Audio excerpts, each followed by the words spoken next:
नमस्कार दोस्तों, एक बार फिर से स्वागत है आपका हमारे नवरात्रि स्पेशल रेसिपीज शो में, जहां हम लेकर आते हैं किडनी के मरीजों के लिए खास तरह की फलाहारी रेसिपी। वैसे तो किडनी के मरीजों को हमारा सुझाव है कि आप सारे व्रत ना रखें, आप 1 या 2 व्रत ही रखें। हमारे चैनल स्टॉप किडनी डायलिसिस पर हम हमेशा लेकर आते हैं किडनी के मरीजों के लिए खास जानकारी।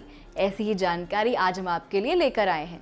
इस विषय में और जानकारी पाने के लिए हमारे वीडियो को एंड तक देखें, और जिन लोगों ने अब तक हमारे चैनल को सब्सक्राइब नहीं किया है वो जल्दी से चैनल को सब्सक्राइब करें और सारी जानकारी आसानी से पाने के लिए बेल आइकन को जरूर दबाएं।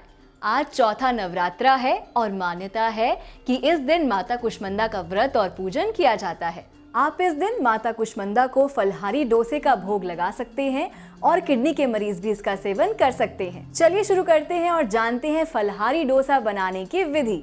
इसके लिए आपको कुछ सामग्री की जरूरत होगी, जो है 1 कप समा के चावल, आधा कप साबूदाना, आधे चम्मच से कम सेंधा नमक, 1 हरी मिर्च बारीक कटी हुई और बीज निकालकर, आधा छोटा चम्मच जीरा, 1 छोटा उबला आलू और 1 चम्मच ऑलिव ऑयल। सबसे पहले आप समा के चावल और साबूदाने को मिलाकर मिक्सर ग्राइंडर में बारीक पीस लें।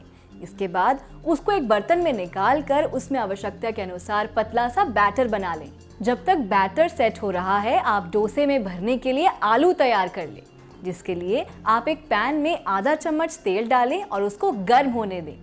इसके बाद इसमें जीरा और हरी मिर्च डालें और इसको अच्छी तरह पकने दें। ध्यान रखें चूल्हे की आंच धीमी ही हो ताकि जीरा जले नहीं। अब इसके बाद इसमें आलू डालें और ऊपर से नमक डाल दें। फिर इसको अच्छी तरह मिला लें और जब ये अच्छे से पक जाए तो इसको ठंडा होने दें। वैसे तो डोसे में उबले आलू कट कर डाले जाते हैं, लेकिन हम यहाँ बात किडनी के मरीजों की कर रहे हैं, तो इसके लिए ज़रूरी है कि आप आलू को कद्दूकस करके ही प्रयोग करें। अब आलू को ठंडा होने रख दें। अब डोसा बनाने की तैयारी करते हैं, जिसके लिए आप एक नॉन स्टिक पैन लें और उसको गर्म होने रख दें। आंच धीमी करके आप पैन में ब्रश से ऑयल पूरे तवे पर लगा लें। वैसे तो नॉन स्टिक पैन है तो इसमें तेल की ज़रूरत नहीं है, पर जिनके पास नॉन स्टिक पैन नहीं है वो पैन में तेल लगाएं ताकि डोसा चिपके नहीं। अब बैटर को तवे पर डालकर फैला लें और इसको अच्छी तरह पकने दें। जब ये एक तरफ से पक जाए तो इसको पलट लें और दूसरी तरफ भी अच्छे से पकने दें। जब ये अच्छे से पक जाए तो आप इसमें आलू वाला मसाला भर लें और डोसे को फोल्ड कर लें। लीजिए, फलाहारी डोसा तैयार है। किडनी के मरीज समा के चावल का सेवन कर सकते हैं, परंतु जरूरी नहीं कि ये हर मरीज को अलाउड हो। इसके लिए इसका सेवन करने से पहले आप डॉक्टर से संपर्क जरूर करें, और अधिक जानकारी के लिए आप हमारे हेल्पलाइन नंबर्स पर कॉल कर सकते हैं। तो आज के नवरात्रि स्पेशल रेसिपीज शो में बस इतना ही। हम फिर हाजिर होंगे एक और नई रेसिपी के साथ। किडनी के मरीज अपने स्वास्थ्य का ध्यान दें और व्रत तभी रखें जब डॉक्टर उन्हें अलाउ करें। इसके साथ ही अगर आप किडनी की किसी भी समस्या से परेशान हैं तो इसके लिए आप कर्मा आयुर्वेदा से आयुर्वेदिक उपचार ले सकते हैं। कर्मा आयुर्वेदा से उपचार लेकर ये किडनी के मरीज कैसे हुए स्वस्थ, आइए सुनते हैं उनकी कहानी उन्हीं की जुबानी। जी, मेरा नाम राकेश कुमार शुक्ला है। मेरे फादर हैं जो किडनी के पेशेंट हैं।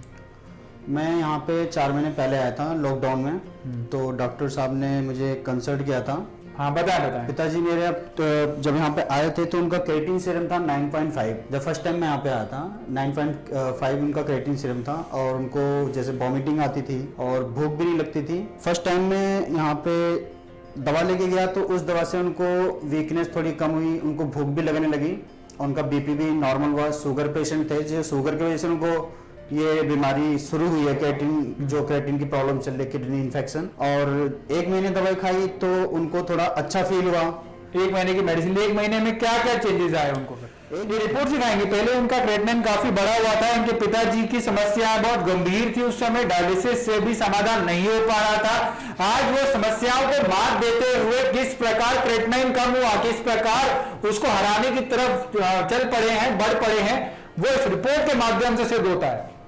ये पहले की रिपोर्ट है? जी हाँ, ये इसके अंदर आप देख 5 सकते हैं सितंबर की रिपोर्ट है। क्रिएटिनिन 8 के आसपास है। 8 के आसपास में इन पे जब आया था तो 9.5 था। 9.5 से 8 हुआ जी। और यूरिया जो है इसके अंदर ये आपका 191.7 है जी। ये अभी लेटेस्ट रिपोर्ट आपने कराई है।